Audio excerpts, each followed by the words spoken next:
Meeting of the Rotary Club of Raleigh. I'm Charles Edwards, president of the club. I'd like to welcome everybody here and also online.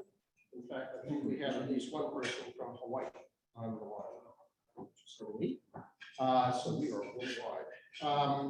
Don't forget to like us on Facebook and look at our LinkedIn page as well.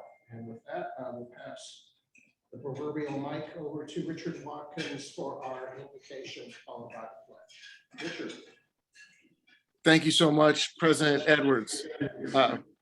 May we all bow our heads now.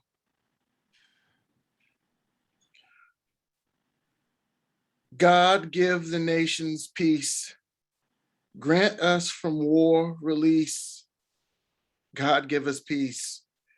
Guide thy the helm of state, still thou the blast of hate.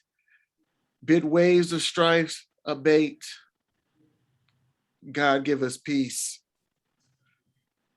Touch, Lord, the human heart. Bid hate and greed depart.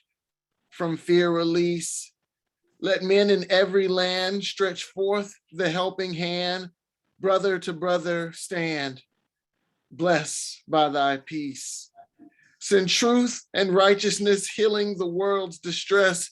Great King of peace, for him who died, that we saved by his love may be. From war, oh, set us free. God, give us peace. Amen. Now, could we all stand and join me for our nation's Pledge of Allegiance? I pledge allegiance to the flag of the United States of America and to the republic for which it stands, one nation under God, indivisible, with liberty and justice for all. Thank you, Rotarians. Welcome to the Raleigh Rotary Club. President Edwards, back to you. Richard. Linda, if you can introduce our guests, please. First of all, we have a return visitor. This time I won't put her on the spot. She knows. So I think she likes us. Yes. And right next to her, we have David. This is the Rotarian. I'm also a returning visitor out from the Williamson Rotary Club. I work with time and routine, commercial routine, here all the time working. So we need to do big work here. So good to be here. And thank you. We also have a visiting Rotarian in the back from Crabtree. Would you like to introduce yourself? Sean Adams, pedestrian. Just visiting here from Crabtree. Welcome. And then Charles, do you want to introduce your friend Burke? Yeah, Burke, stand up. So Burke's, we've known each other way too long. So Burke is a former member of the club, and we're going to be doing his first reading. He's going to be rejoining. He had a career with NCDOT and the AG's office for many years, which took him away from the club, and now he's retired. So we're going to make him work here when he thought he was going to be retired. Welcome. Thanks, Charles. Have I missed anybody? If there's anybody I missed, please stand up. Great. And if we have anybody on Zoom, please unmute your mic and introduce yourself. Nope. Okay. Blue buckets, cart dollars for Alzheimer's, ALS, and all of those horrible diseases. Please don't forget to put some loose change or folding money into those blue buckets. Charlie is in Texas. Unfortunately, his mother-in-law died last week, so he's with Connie in Texas and will be there for a while. We'll hear from him later. He would be collecting happy dollars. I'm just wondering if there's anybody in the room that was sort of happy about what happened on Saturday. No, okay. I know that there's a lot of sad people about what happened over at Duke on Saturday. So if we look to the next So unless you've been living under a rock and not been on social media or watched any media, you'd be unaware of what's going on. That number of 1.2 million, yeah, I said and counting when I put that slide together on Saturday. Understand it's already at 1.5, and they're predicting 5 million. So most of our tables are 8 people at each table. One person from every table would be fleeing the country. And those are only the people that are leaving the Ukraine. If you add up what's happening inside the Ukraine, estimates right now are about 25% of the population is dislocated. Those are the ones that are surviving. We've had numerous calls about how can we help. Rotarians are generous people. Americans are generous people. And so we've come up with 2 alternatives to be supported by the club. We're going to match dollar for dollar up to the first $3,000 from the foundation for any monies that are sent to either of these 2 options. The Moldova mission was actually brought to us by former President Mike Hoyt. He contacted me towards the end of last week. You can read some of the details. So there is a Raleigh tie. This is in the Kohil region of Moldova. It's relatively close to the border with Ukraine. It's a summer camp, and needless to say, they are totally unprepared for the flood of refugees, primarily families, as I understand it, who are going to the Moldova mission. Surrey has already generously started off contributing to that particular opportunity to help. And then you all should have received an email from past District Governor Marie, I think it was Friday when she sent it out. And through the Rotary Foundation, they're going to collect monies 2 different ways. Here within the district, each district receives money from Rotary International that is then dispensed through the clubs for club-related projects or club-sponsored projects. Our club doesn't have one of those projects this year, so the monies that would have come to this club are going to go back to Rotary International, along with monies that they basically sweep up from other districts, other clubs around the world. And is for at least through April is going to, all of those funds are going to be collected and then sent to the appropriate agencies, which Rotary International already has relationships with. I already know of at least 2 of our members who have already made contributions into that fund. So what I'm asking you all is if you feel the need, and there's definitely need over there, please make a contribution to either one of those agencies, but let us know. So send an email to Linda and say, I have contributed X dollars, whatever the amount you feel moved to give, so that we know how much we need to match, which will come out of the foundation. Anyway, it's unfortunately a cause that we need to support. It's a cause that should not be occurring. I will get into my political sandbox about that, but please be as generous as you can. These people are leaving with nothing. There's a lot of, I know that there's already 2 groups from Raleigh who are already over there. I think both of them went to Poland. And Poland alone has received, as of this morning, last I saw the reports, over 1 million people. Less in Slovakia, Moldova, etc. Yes. This is FYI. My nephew and his friend had started out in Slovakia. And they had started a weekend food program for all the refugees that are coming back into Slovakia. So that's what they have been doing. So. Yeah, there's a lot of people trying to help. It's sad. Any other questions about that? So again, if you're going to make a donation, please let Linda know so that we can accumulate all of those records, and then we'll issue monies in the same proportion as has been contributed by the members to those two organizations. And I'd like to, and we're already over a third of the way towards the 3,000 match. I'd like to, just the way Richard was able to take us from 250 books to over 1,700 books, I'd like to make this match as quickly as possible because the need is definitely there. It will, of course, continue, unfortunately. Charles, I just, one point, I was just gonna say, if you choose to make your donation via RI, which is what I did, Rotary International, they will send you an email right away, a receipt Right. saying the amount of your contribution and your name. So if you just want to forward that email from RI to me, that would be sufficient. Great, thanks, Linda. You're welcome. Okay, moving on to happier things. Just a reminder, the Rotary International Conference will be held in June in Houston, Texas. There's a few of us who are already signed up to go. We'd like to see more people going down to Texas. It's in June, so it will not be 3,000 degrees and 8 million% humidity. It will be 100 degrees and 100%. But think about that as a place to go in June.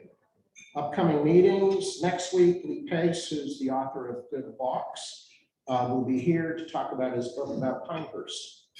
If you're interested in golf, you need to come.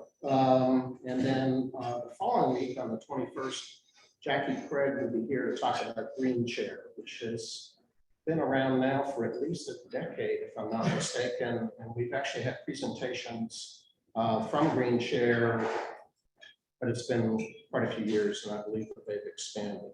Valerie, do you want to talk about bulletins, social media? If you like, I can. Yeah, please.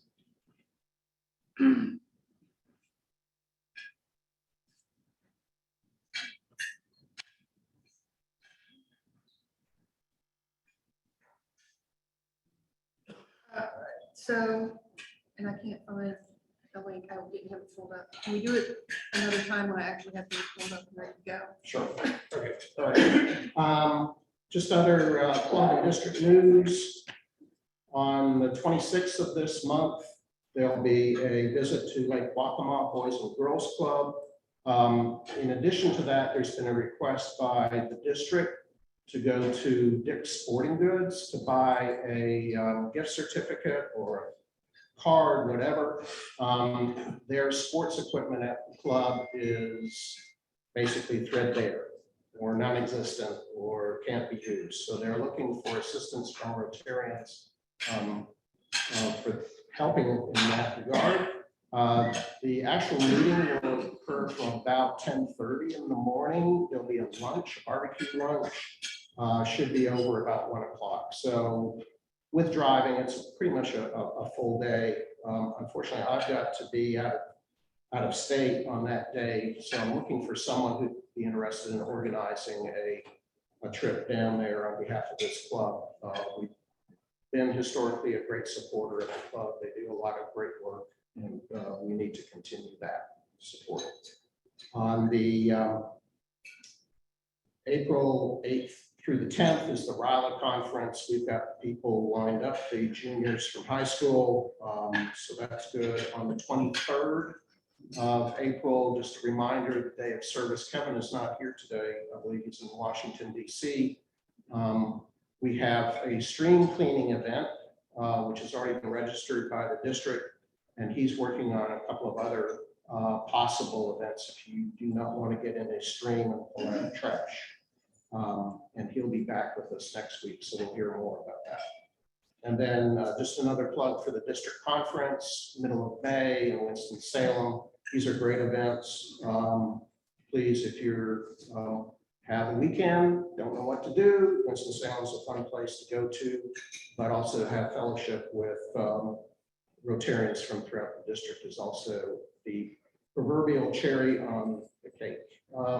Is James launch on? I didn't see it. Okay. You couldn't make it today. Okay, so all 2 days before the day of service is the whiskey and wine tasting Fundraiser. This is a joint effort between the Rotary Club of Raleigh's Foundation and the Gift of Life Foundation that our member James LaMancha is vice president of. This will be held at the gallery, James's Gallery, which is over in the Village District, AKA the, well, whatever, they changed the name. That will be held on the 21st. There's actually going to be 2 groups. Should have has the final invitations gone out for that? Not Yeah, yet. I have to finalize the Okay. dates this week. So be on the lookout for invitations, but because of the size of the gallery, et cetera, we're going to have 2 groups starting around 5:30 in the afternoon, and then an hour and a half or so later, there'll be a second group. So be on the lookout for that. Half of the funds, both sponsorship and attendee funds, will be divided between Gift of Life and our foundation.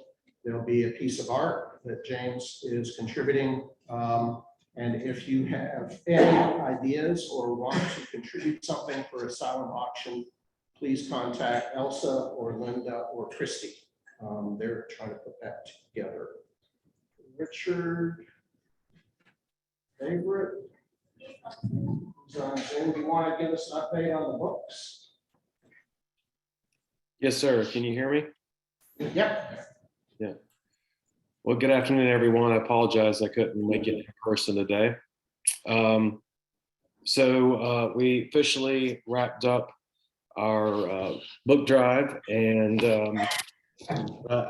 it seemed, in the mail today, I actually received another book. So we were probably, when it's all said and done, we collected 1,700 books.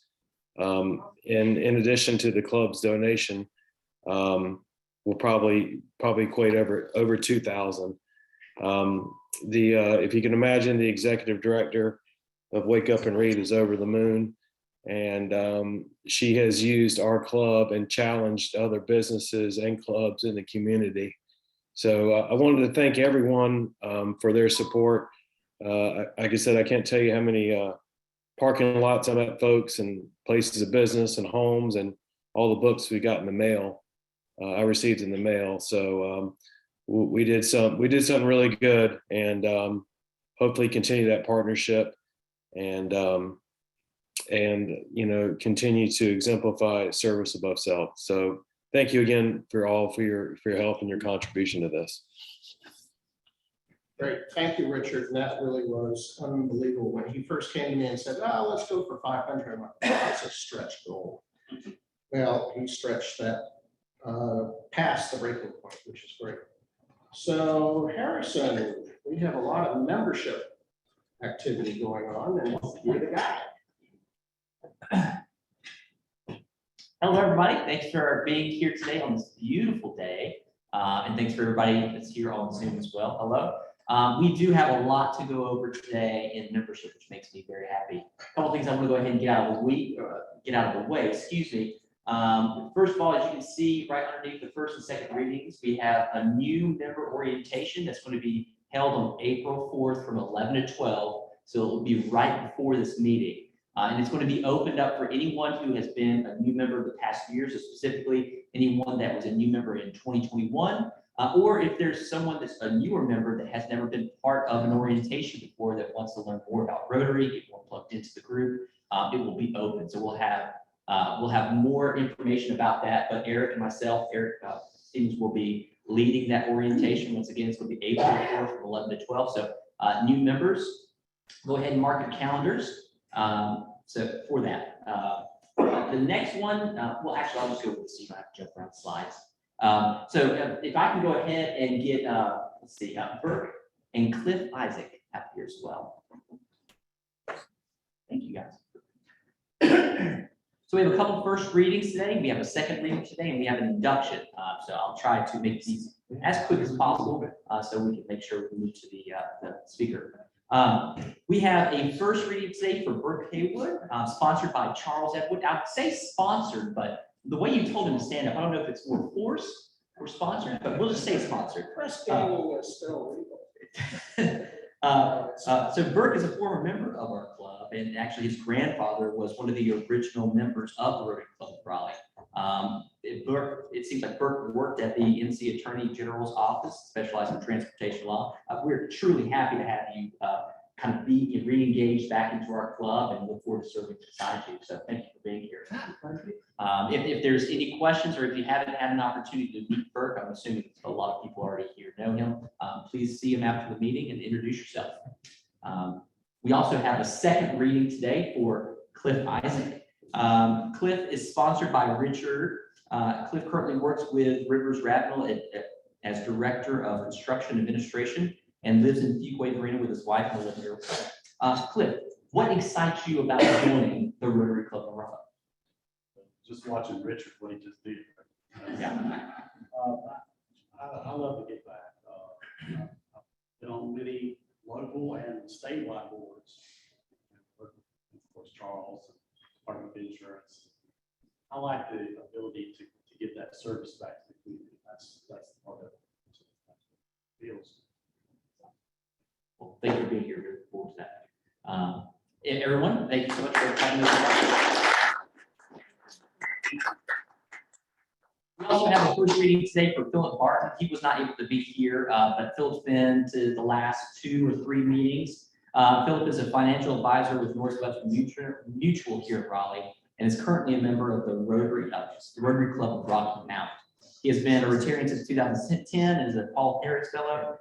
He currently lives in Rocky Mount with his wife and his daughter, but they are transitioning here to the Triangle. One interesting fact about Philip that I learned just the other day was that before being an advisor at Northwestern Mutual, he was a full-time pastor. That is something that I think I've mentioned I looked at doing before jumping into banking, but it scares the living mess out of me to stand up in front of people every single week. Hence why I stumble all the time up here. But so thank you guys for being patient with me. So anyways, Philip will be transitioning his membership from the Rocky Mount Club to the Rotary Club of Raleigh. We're truly looking forward to having him as a member. And then finally, we have a new induction. Chris, if you would please come up. And then if you would join me, please.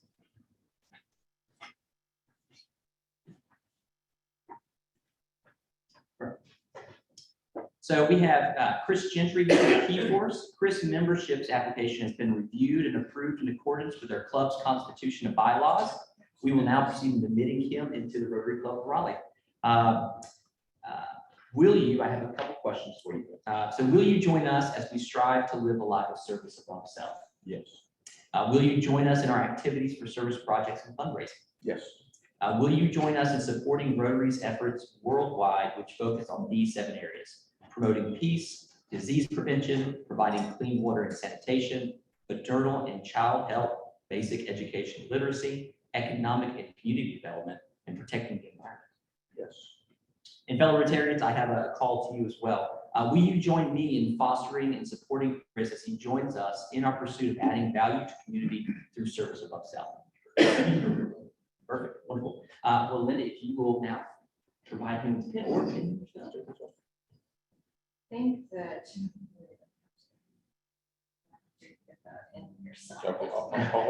get the idea. I don't think that's gonna stick. Well, with the passing of the lapel, Chris, we welcome you to the Rotary Club of Raleigh. Congratulations.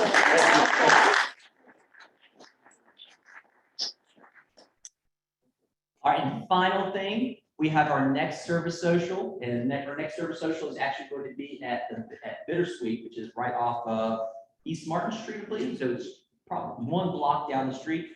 It's going to be from 5:30 to 7:30. And so mark your calendars. It should be a fun time. We'd love to have you guys out there. As a reminder, if you have any kind of snacks or squeezy pouches or anything like that, we're supporting one of our local schools. So please bring those with you to the service social. Great. Thank you, Harrison. Thank you.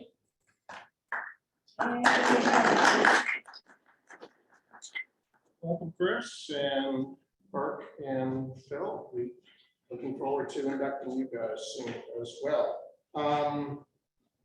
Birthdays, Lynn Manus is on the 9th and Terry Reeves is on the 12th. There were no anniversaries for this upcoming week. If there is no other information you want to bring to the good of the club, I will invite Charlie Upshaw remotely to introduce our speaker. Hey, thanks, President Charles. Can you hear me okay? Yep. Great, thanks. It's amazing. You know, here I am. I want to thank President Charles. As he mentioned, I'm speaking with you live from San Augustine, Texas, where my dear mother-in-law passed away last week. I'd flown out here really to help my wife Connie, who'd been out here 6 weeks trying to help her mother, and just literally arrived Tuesday afternoon. But thank you so much for your thoughts and your condolences. This is one of her mother's quilts Connie wanted me to show behind me.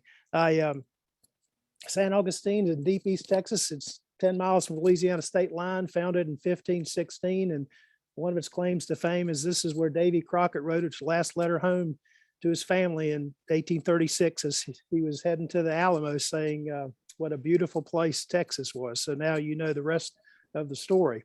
When Cindy Poole spoke last fall about real estate, I thought it was so interesting to me, and I thought maybe you, the members, would like to hear about the stock market. And so I spoke with Hal Eddins, who's a good friend of mine, and Carrie had said, hey, we got a couple of openings coming up.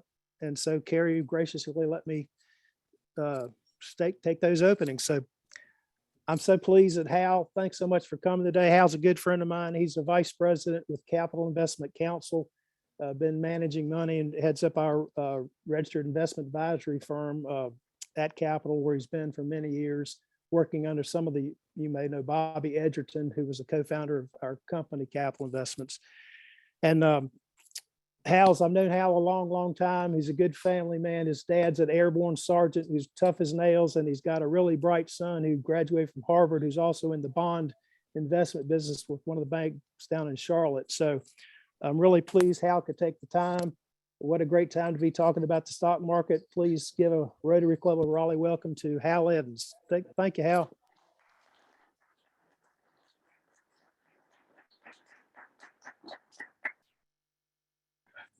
Oh, Charlie. Yes, sir. Charlie's right. It's a very interesting time to be talking about this. You know, this is one of my favorite parts about the job. I love getting out and talking to people. And it's so fun this past weekend, just being out and about, people, you know, with the mask mandate off, people getting back to living their lives again. And it's great to be part. It's just, like you said, you can just feel the vitality. We were out Saturday night and it's just, everybody's just kind of doing their thing again. But I am with Capital Investment Council. We manage roughly $700 million. If you spend any time at all on Six Forks Road, down where it hits Anderson, you'll see a big white building. It says Capital Investment Companies. That's where we are. Give me a wave next time. But I've been doing it for 35 years, and I got to enjoy 6 weeks of a late 80s bull market. And then I watched it all kind of go poof on one day, October 19th, 1987, 22% in one day. I look back now, it didn't feel very fun at the time, but it was the best thing that could happen because it taught me two things. Number one, most likely, at least as far as stocks go, I would probably never see anything worse, and that is proven to be true. But more importantly, what I learned is when you have that degree of fear, when people hate the market that much, but when everyone is that terrified, you buy. It's proven time and time again. I saw what happened in 90. I saw what happened in 91 and in the first Gulf War, 98. That crisis in 2000, housing crisis 2008, take your pick. But when you have that degree of fear out there, it's an opportunity. Now look, when I first started working on this, Ukraine was not occurring yet. The horrendous was going on over there.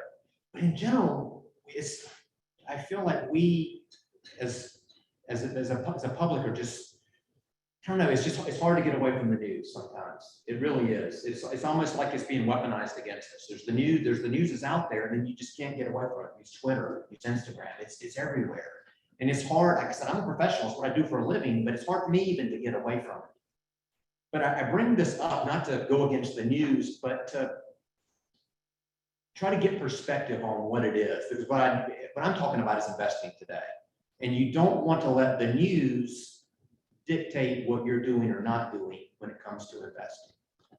Anybody remember that last year they were talking about raising the debt ceiling? I mean, I got so many calls about raising the debt ceiling. oh my God, it's going to be horrible. Well, they raised the debt ceiling and everything's fine. The debt ceiling has now been raised 70 times since 1961. Not that big of a deal. Anybody remember 2011, government shutdown? That's going to be the end of democracy. It's going to be horrible for the markets. They're going to get killed. That was 25,000 points lower on the Dow than it is now. And the other thing that we're dealing with now, of course, is our old buddy Vlad Putin. It is hard to believe in this day and age that one person can cause so much misery out there. I mean, just one guy, one crazy person can cause that. But the good thing is, not from the humanitarian side, and it's neat to see all the initiatives that you Rotarians are taking to help out there, but from a financial standpoint, at very least, geopolitical events don't tend to have lasting effect on things. We went back and looked at the last 40 geopolitical events of the last 100 years, and we found out that both 3 months and 6 months later, markets tend to be higher. Average a gain of 11% for 3 months and 15 going out 6 months. So at least as bad as it is, especially if you're over there, from an investing standpoint, maybe it's time to start putting the toe back in the pool. Now, let's get back to the basics. I want you to picture a big cauldron, a big black pot. I like to think of it as a witch's cauldron. But in that pot, that's the economy or the market. And I want you to ask yourself 3 questions. Number 1, how much money is in that pot? The answer is right now, there is a lot of money in that pot. State government's flush, the federal government is flush, the individual is flush. There's a lot of money in that pot. Number 2, does the money in that pot want to be invested? And the answer right now is not as much as it wanted to be 2 months ago, but there's still a willingness out there. And finally, the 3rd big question is, where does that money want to go? In 2020, it was unprofitable tech stocks. That was kind of new to me, what went on there. But that's shifted back for the last year and a half. You've seen it go back into what I like to term as real companies who make real money. And that's kind of what we specialize in and what you want to do. But those 3 questions, the answer to those will determine how far and how fast that we go. But we've learned a lot of things in the last few months, especially if anybody's filled up in the last 3 days. I recommend going to Costco, by the way. I filled up for $3.91 on Saturday and felt good about it. Didn't even have to wait in line. But the other thing is, interest rates are rising. And they're rising for one reason. Rates are rising because things are getting better. I'm going to repeat that several times, but ultimately that's the truth. Rates are rising because things are getting better. But one thing that the impact that that's having is this kind of everything market where people were buying things. Remember, Zoom? Well, we're on Zoom today. Zoom is a wonderful service. The stock, maybe not so much. But a year ago, Zoom was worth more than Exxon. Since that time frame, Zoom doubled, went all the way back down to 0, and is down another 20%, whereas Exxon is up 92%.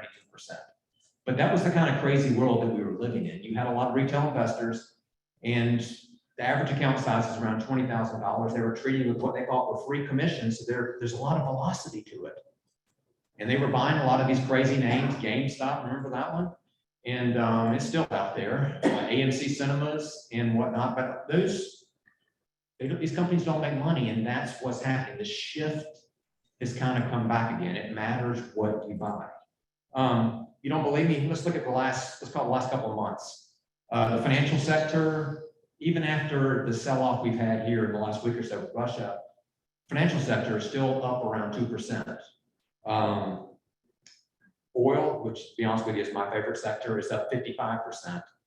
And then finally, big cap tech is around 15. So you hear all about tech, that's where you want to be. And I actually like tech, we're starting to buy them again. But it's just interesting that there's a big shift underway. Here's the thing. I remember, let's say Black Friday. Black Friday literally went out the day after Thanksgiving. It was a nightmare for the markets. I mean, Omicron came out and boy, the market got flattened. But the funny thing is, as bad as the news was, the markets were telling you something else. Even as the Omicron news, the cases spiked, the market was quickly sussing out that it was hopefully not going to be that deadly, which has turned out to be the case, thank goodness. But as the news got worse, interest rates actually started heading higher. Rates were heading higher because things were getting better. And so now what we're seeing is, and this is a great opportunity with what's gone on here in the last week or so, is market leadership is switching back to what I like to call the open ups. It's pretty self-explanatory if you think about it. Open ups are generally analog, not digital companies. These are all the goods and services that we typically have used a lot in the past, and really since things have reopened the last 2 weeks, we're really starting to use it again. If you can touch it or you can taste it, most likely it's an open up stock. Think about, say, Wells Fargo, FedEx, and Cisco. No, not the networking Cisco, but the other Cisco, SYSCO. Think about this. Now you're not going to be able to see this. Think about a big chrome rig with blue and green lettering on the side. And once you see it, you can't unsee it because they're everywhere. They're the number one supplier to restaurants. Restaurant, people going out to restaurants is now back to where it was in February of 2020 again. So these are the companies that are going to lead us higher again. Now, I've always felt that the price that you paid for something really does matter. I've never been a kind of buy high and hopefully somebody else takes you out of the higher. But what you're seeing is the Federal Reserve has kind of pulled back on their stimulus, and that's changing the rules of the game. But in a lot of people, for the longest time, when you had all that money floating out there, people weren't paying attention to the basics, and that has kind of come back to bite them. Let me give you an example. I would probably, most everybody in this room has used Shopify before. You might not even know it. Shopify provides the framework for e-commerce. If when you do an online order, a lot of times it's all integrated in there. It's a phenomenal service. They're growing revenue at 40% a year. Unfortunately, the stock reflects that and more. Back in November, it was $1,700 a share, and it was trading for around 50 times revenue, not earnings, but revenue. So think about this. If I wanted to buy you out and said, hey, I'll pay you 50 times what you made this year to buy you out, you're going to take it, right? Well, interest rates started rising. That changed the way people were looking at these stocks. And Shopify basically got cut in half. And earnings came out, I think about 3 weeks ago. Well, the numbers were pretty fantastic. Unfortunately, the stock price was still high. So Shopify dropped roughly another 200 points. So here it is, but I think as of Friday, it was around 625. I didn't get a chance to look at it today, but I would say it's probably lower today. But even now, it's still selling at 20 times revenue. I love the company. It's great what they do. But that's the kind of shift that you're seeing out of companies like that are trading at just nosebleeding valuations, and it's going back into what I say is reality. Right now, you can lock your money up with the U.S. government for 10 years for roughly 2%. It's down a little bit lower right now just because of the prices, but around 2%. That's the same that it was back in 2012. But the difference is the prices that we're paying for all these companies are more. The basket of a big tech NASDAQ, QQQ, is you're paying now 6 times revenue, whereas back then you were paying around 3. 6 is not ridiculous, but there's a lot of group stocks in that group that you're paying more for. But like you said, it matters. It's harder to make money at 6 times revenue. And look, I am by no means calling for a tech wreck. I was around for 2000. This is nothing like that at all. But once again, you might see that other sectors of the market might be better places to go, like the financial stocks, especially after they peeled off. Wells Fargo 2 weeks ago was 61. Today it's 47. Bank of America, it's gone down from 50 to 38 today. There's things like that. But that shift is on there. So once again, I say the interest rates are rising. The bond market is telling us that things are getting better.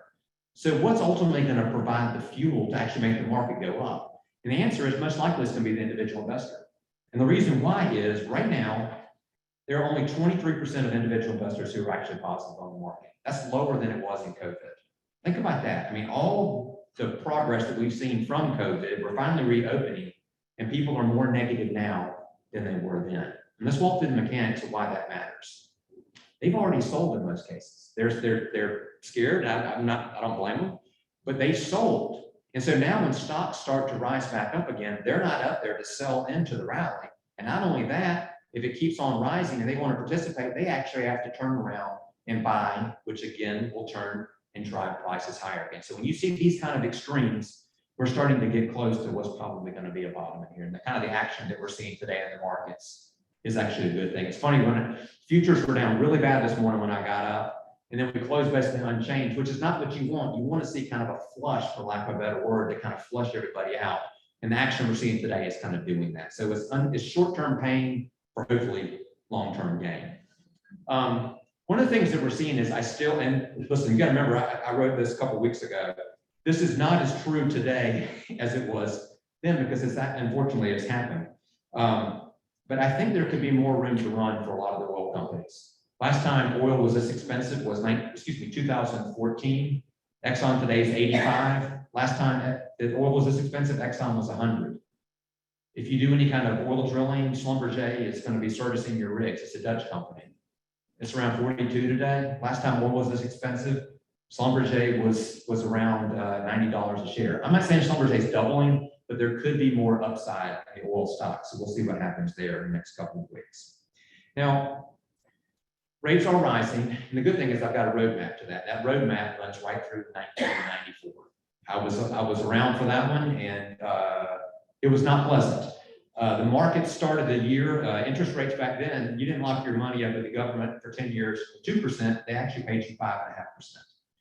By the end of the year, that had jumped to 8%. The Fed came in the middle of the year and out of nowhere raised interest rates. Man, it was, April was ugly. It was a massacre. S&P dropped around 7% over 2 months. But the good thing is it clawed back to only a 2% drop by the end of the year. Then NASDAQ had a harder time, down around 15% over a couple of months. It too clawed back to being only down around 3%. But what I like is what happened next. In 1995, remember, rates are rising because things are getting better. S&P went up 35%, NASDAQ went up 40%. I am not calling for 35 and 40. It's not that kind of scenario, but there's a lot of potential good upside. Now, finally, our last point here is, this is more good news, potential good news. It's midterms this year. I'm very excited. And by me being excited, you think I like politics, but actually this doesn't do anything for me. What I like is I love the framework that midterms give the market, even more so than a presidential election. The midterms are positive 88% of the time. And not only that, there tends to be a lot of volatility during midterms, which is what we're seeing now. And I know Ukraine, unfortunately, is providing that. But even before we had Ukraine, markets were selling off. There's a lot of volatility. And I like that because if there's something that I wanted to buy that I missed, this gives me a chance to go back again. And this is important with the mindset of taking advantage of the scenario. And here's the thing, not only this year potentially is good, also from November of this year to the following November of 23, market is higher 18 out of 18. 1946 was the last time market dropped in 12 months following midterms. So more good, positive numbers there. And not only that, I talk about the market's volatile during midterm years. Average rally from the bottom, which hopefully we're getting there now, from until November of 23 is somewhere around 32%. So there's a lot of good upside. So what do you do about it? Number one, like I said, flip the script, change instead of like, oh my God, I hate this. This is miserable. It is, I hate it too. I mean, it's what I do for a living and no one likes sell-offs like this. But I encourage you to pick out a target. Pick something, an investment, either a stock or a mutual fund, an ETF or whatever. Pick a stock that you'd like and kind of pick a target that you'd like to pay for it. And that way, if it drops down to your target, you act on it. Let me give you an example with Disney. January 2020, they rolled out Disney Plus service. Earnings were great. Stock went to 140. I was like, why didn't I buy that? You know what I mean? I was just irritated. I had been looking at it, but I just never acted. Well, you know what? COVID came along. In May of 2020, earnings came out. No one's going to the theme parks. Disney peels off all the way back down to $98 a share. That was our target. We bought it. Here it is today. Roughly, it's been as high as 200, but roughly 140. Like I said, the decision was made before. I knew what I wanted to pay for it.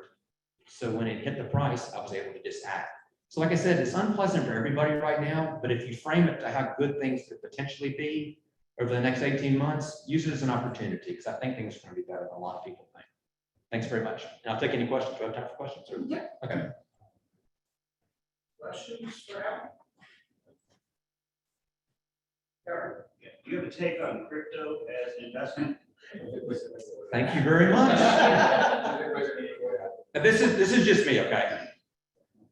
Crypto, I think blockchain is amazing what it does, and I think it will be more amazing. I think it will transform a lot of things.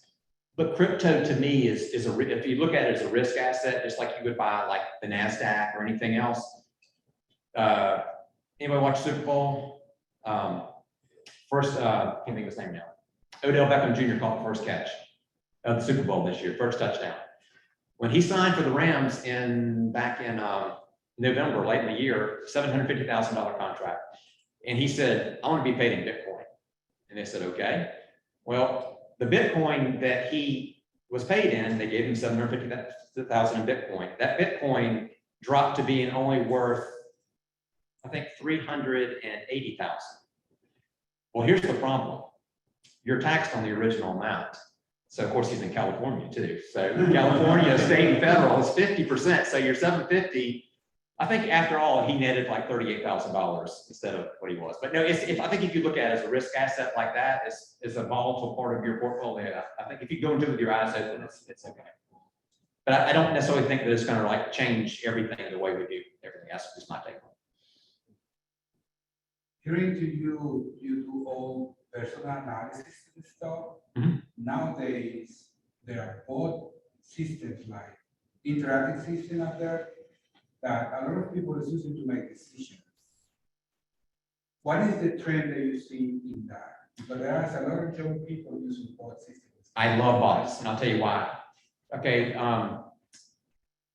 baseball is the best analogy for this. Let's say that a new pitcher moves up to the major leagues, and he's going to pitch for the whole season. For the first half of the season, let's assume he's really good. He is mowing them down. Like, I mean, they can't. The hitters cannot hit it.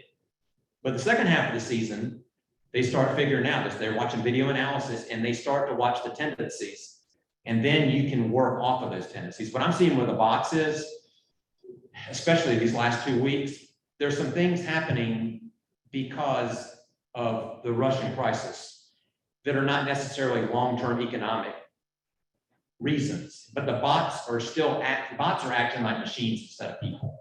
And so what I am able to do is to step back from that and say, all right, let the bots do their thing, and I usually end up getting at a better price. So I try to use the bots against themselves, so to speak. It's almost like you picture like a guy with a red cape or whatever, you get the bull and you kind of let him go through, and then you stick him. And that's kind of what we try to do with that.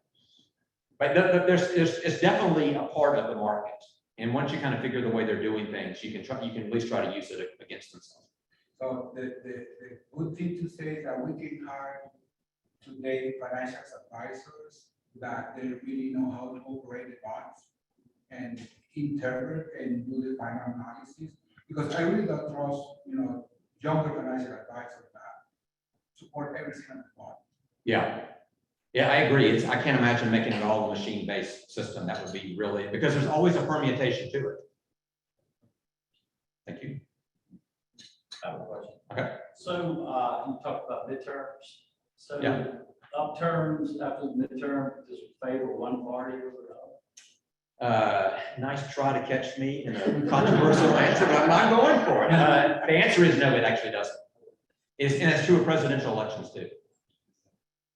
It's kind of like we were talking about Duke basketball, Duke Carolina basketball, and it's amazing over the years how close not just the record is between the two teams, but even the points. And it's kind of the same thing. The party doesn't matter. Any other questions for Hal? Okay, well, thank you. Thank you very much. Appreciate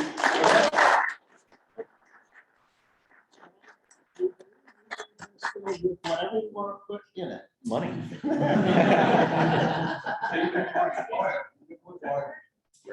Thank you, Charlie, for bringing Hal to us. Appreciate that. Just a reminder, if you want to contribute to either the Moldova mission or Rotary International, if you contribute to RI, then you'll get an email. Just forward that to Linda. For Moldova, you'll have to be a little bit more proactive and send us an email. Send it to her and just say how much. And it went to the Moldova mission, and then we will match dollar for dollar up to the first $3,000. With that, I will ask all Rotarians to rise, and we will say the four-way test. First, is it the truth? Second, is it all to all concerned? Third, will it build better friendships? And fourth, will it be beneficial to all concerned? Welcome, Chris, Bert, Phil. We're adjourned.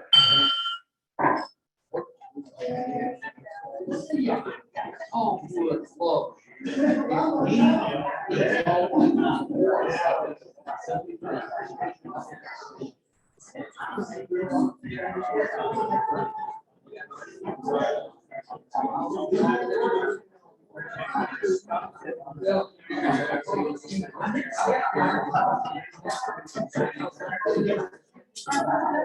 That was interesting is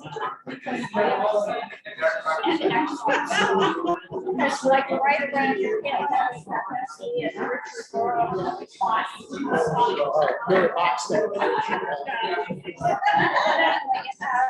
that was doing great for a while It there. was, but yeah.